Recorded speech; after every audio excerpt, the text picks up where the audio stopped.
आपल्याकडे असणारी नात्यांची गुंतागुंत इतकी सुंदर पद्धतीने मांडलेली आहे किंवा ही नात्यांची वीण इतक्या सुंदर पद्धतीने केलेली आहे, की ज्याद्वारे आपल्या सगळ्यांचं आयुष्य सुखकर पद्धतीने किंवा विनासायास असं या तीरावरून त्या तीरावर आयुष्याच्या जात असतं.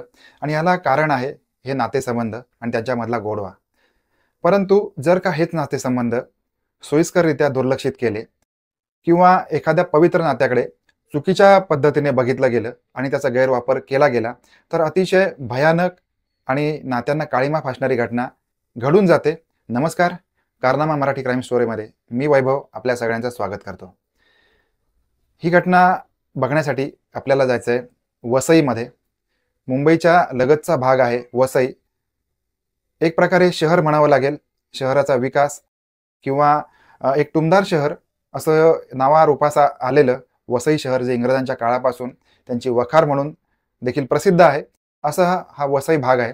याच्यामध्ये धानिवबाग नावाचा जो एरिया आहे, या धानिवबाग एरियाच्या कडेलाच एक डोंगर वस्ती आहे आणि या डोंगरावरती एका स्त्रीचा मृतदेह पडलेला होता.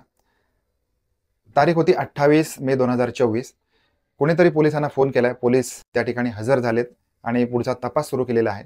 प्रथमदर्शनी ही महिला, म्हणजे महिलेची जी वस्त्र होती, म्हणजे बुरखा होता आणि यासारखी वस्त्र होती, याच्यावरून ही महिला मुस्लिम असावी असा अंदाज बांधलेला होता आणि त्या अनुषंगाने मग पोलिसांनी तपास सुरू केलेला होता. अशा ठिकाणी जी महिला पडलेली होती किंवा मृत अवस्थेमध्ये होती, तिच्यासोबत किंवा तिच्या मृतदेहाच्या कडेला एक कंडोमचं पाकिट होतं, वापरलेला कंडोम होता. त्याचबरोबर एक सेक्सवर्धक असा स्प्रे होता. आणि हे सगळं प्रकरण मग वेगळ्या अँगलचं वाटत होतं. अनैतिक संबंध किंवा या स्वरूपाचं प्रकरण प्रथमदर्शनी तरी वाटत होतं.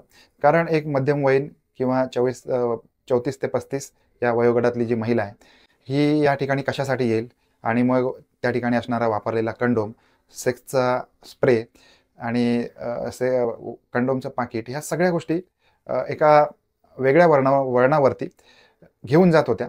त्याच्यामुळे मग पोलिसांनी या दिशेने तपास सुरू केलेला आहे. कुठल्याही प्रकारे त्या ठिकाणी पुरावा नव्हता. या महिलेची ओळख पटेल असा कोणताही पुरावा त्या ठिकाणी सोडलेला नव्हता.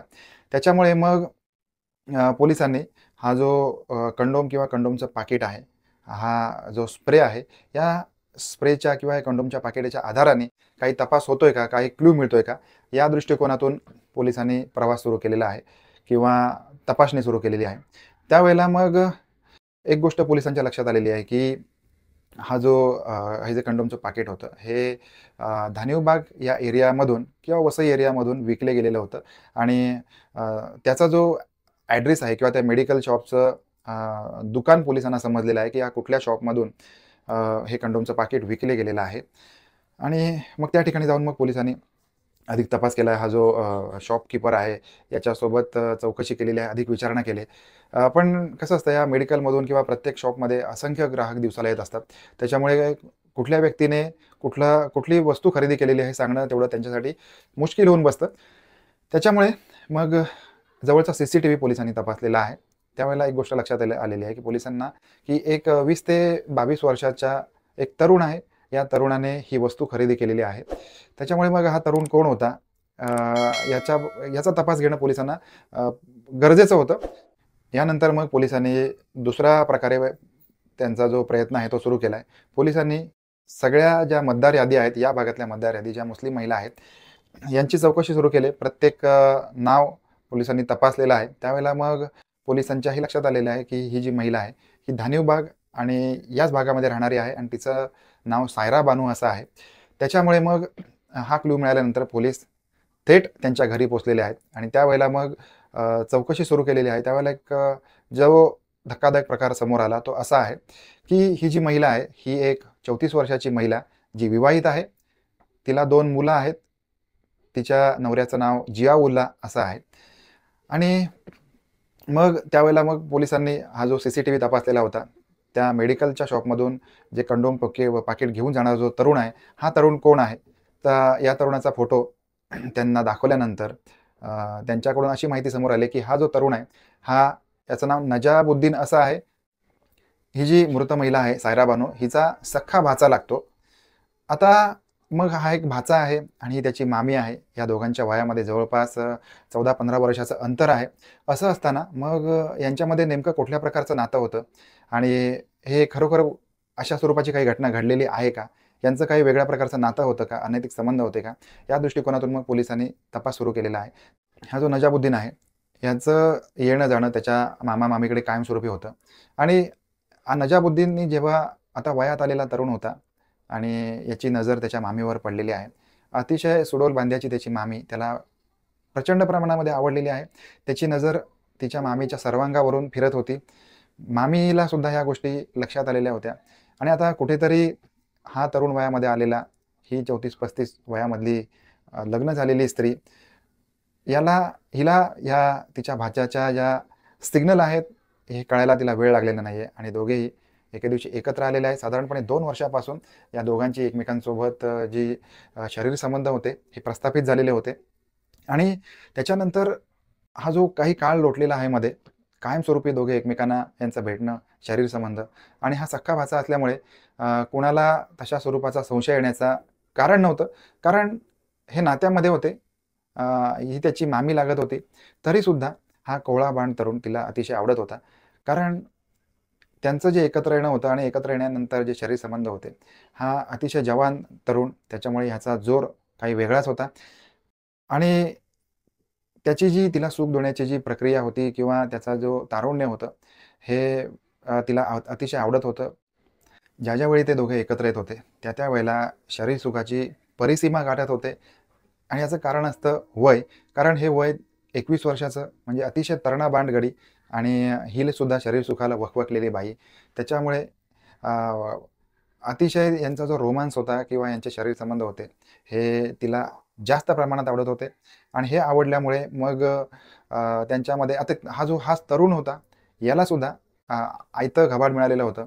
कुठल्याही प्रकारे विनासायास आपल्याला एखादं सुख मिळत असेल, तर मग ते सुख त्याच्यासाठी ही पर्वणी होती.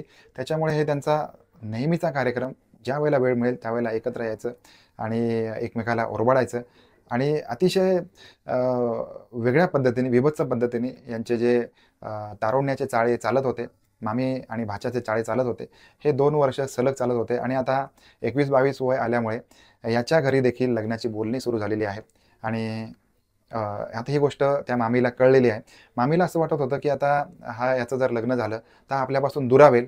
त्याच्यामुळे वरकरणी जेव्हा इतर लोकं त्यांच्याकडे जात होते, त्यावेळेला ही त्यांच्या लग्नासाठी उत्साह दाखवत होती. पण मनामधून मात्र तिला याचं वाईट वाटत होतं, की आता याचं लग्न झालंय, की मग हा आपल्यापासून दूर जाईल आणि मग आपल्याला शारीरिक सुखाची कमतरता भासेल.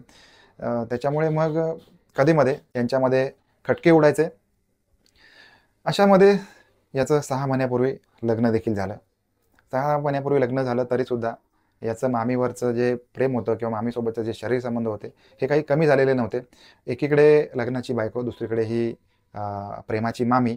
हा दोन्ही घरचा पाहुणा, खरं तर हा दोन्ही घरचा पाहुणा उपाशी राहतो. पण या दोन्ही घरच्या पाहुण्याला अतिशय पोटभर जेवण मिळत होतं. दोन्हीकडे सुग्रास जेवण मिळत होतं. त्याच्यामुळे हा दोन्ही घरचा पाहुणा उपाशी न राहता पोटभर जेवत होता. अशामध्ये 28 मे 2024 या दिवशी मग यांच्यामध्ये काही वाटाघाटी करायच्या होत्या. कारण याचं लग्न झालेलं होतं आणि जे काही त्यांच्यामध्ये व्यक्तिगत ज्या गोष्टी होत्या, त्या करायच्या असल्यामुळे आणि त्यांना समागम देखील करायचा असल्यामुळे मग त्या दोघांनी असं ठरवलं की आपण जी धानिव बाग हा भागातला डोंगर आहे, जी निर्जन वस्ती आहे, या ठिकाणी जाऊया आणि तिथे गेल्यानंतर मग आपल्याला हवं असलेलं शरीरसुख देखील घेता येईल. त्याचबरोबर मग आपल्याला चर्चा करायची आहे, त्या चर्चा देखील करता येतील. त्याच्यामुळे मग हे त्या ठिकाणी गेलेले आहेत.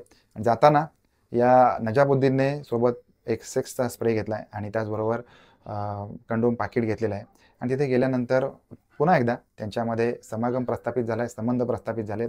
दोघेही एकमेकींच्या शरीराचा पूर्णपणे आस्वाद घेत होते. दोघांनाही अतिशय म्हणजे ही तारुण्याची मजा हे दोघेही अनुभवत होते. तिला त्याचा तारुण्याचा जो जोश आहे, हा घेऊन म्हणजे तृप्त झाल्यानंतरच ती त्याला सोडणार होती.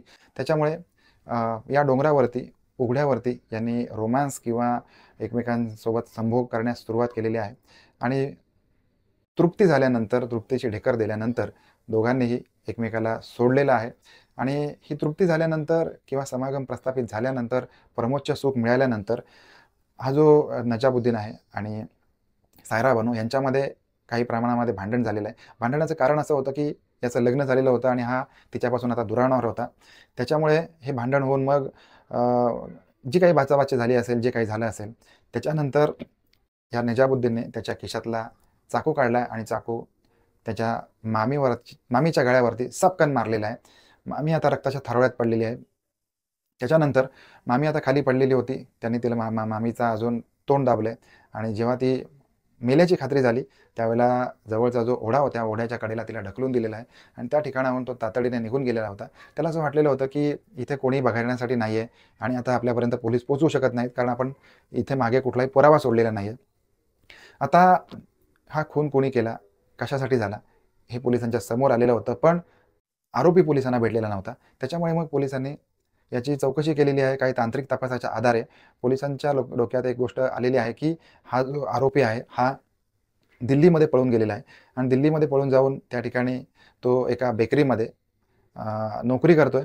आता हा जो अमन विहार हा भाग आहे, हा दिल्लीमधला भाग, या ठिकाणी साधारणपणे 150 पेक्षा जास्त बेकरी आहेत आणि या बेकऱ्यांमधून एक आरोपी शोधायचा, हे जिकिरीचं काम पोलिसांसमोर येतं. तर पोलिसांचं जे पथक आहे, हे दिल्ली अमन विहार भागामध्ये गेलेलं आहे आणि या 150 बेकऱ्या पोलिसांनी पायाखाली घातलेल्या आहेत आणि त्याच्यानंतर एका बेकरीमध्ये हा नजामुद्दीन काम करताना पोलिसांना आढळलेला आहे. ताबडतोब पोलिसांनी त्याला अटक करून पोलीस त्याला मुंबईमध्ये घेऊन आलेले आहेत आणि याबद्दलचा अधिक तपास सुरू आहे. वेगळी माहिती किंवा याच्यामध्ये अधिक नवीन माहिती समोर येऊ शकते. आता ही जी घटना आहे, या घटनेबद्दल वेगळ्या पद्धतीने जर बोलायचं झालं, तर नातं हे नात्यासारखं असावं, ते पवित्र असावं. मग मामा-मामीचं नातं असेल, आत्या-काकांचं नातं असेल किंवा मग कुठलंही नातं असेल, ह्या नात्याकडे एका पवित्र भावनेने जर बघितलं, तर त्यावेळेला आपल्याला आपल्या मामीमध्ये किंवा आपल्या आत्यामध्ये, आपल्या अवतीभोवतीच्या प्रत्येक स्त्रीमध्ये आपल्याला आपली आई किंवा बहीण दिसेल आणि हे जर असं दिसलं, तरच आपण स्वतःला पवित्र मनाचं आहोत असं समजावं. आता या संपूर्ण घटनेबद्दल, या अपवित्र किंवा या वासनिक संबंधाबद्दल आपलं मत काय आहे ते जरूर कळवा. भेटूया पुन्हा एकदा रात्री बरोबर 9 वाजता नवीन क्राईम स्टोरीमध्ये. तोपर्यंत आपापली काळजी घ्या. धन्यवाद.